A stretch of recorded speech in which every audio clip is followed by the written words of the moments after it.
দেখো আমি ভাত বসিয়েছি। ভাতের মধ্যে দারুণ একটা জিনিস তোমাদের সঙ্গে শেয়ার করছি। এটা আমার দিদা খেত, বড়ি সেদ্ধ। ভাতের মধ্যে বড়ি দিয়ে দিলাম।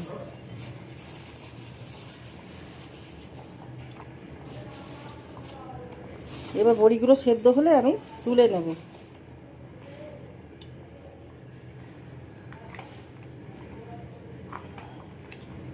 বড়ি ভাতে আমি একটু পোস্ত দিয়ে নিয়েছি, পোস্তটাকে গুঁড়িয়ে নেব। এবার এর মধ্যে দুটো কাঁচা লঙ্কা দিয়ে দিচ্ছি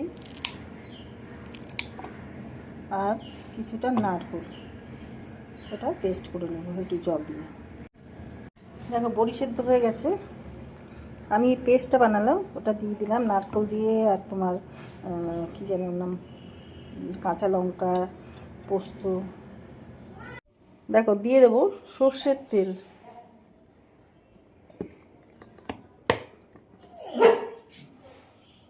পরিমাণ বুঝে নুনটা দিয়ে দিলাম। হাত দিয়ে মেখে নেব।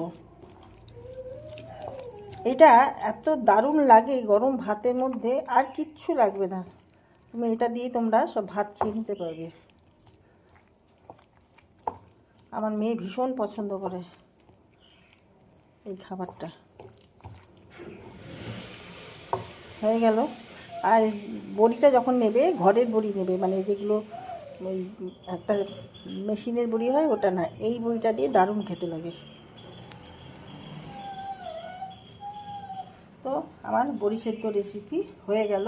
দেখো বড়ি সেদ্ধ রেসিপি আমার হয়ে গেছে। তোমাদের কার কীরকম লাগলো লাইক শেয়ার কমেন্ট করে আমার পাশে থেকেও। ইউটিউব থেকে দেখলে আমার চ্যানেলটা অতি অবশ্যই সাবস্ক্রাইব করে দিও,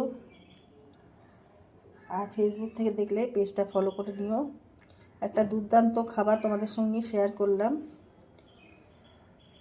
সবাই ভালো থেকো। ভিডিওটা এখানেই শেষ করলাম। Thank you.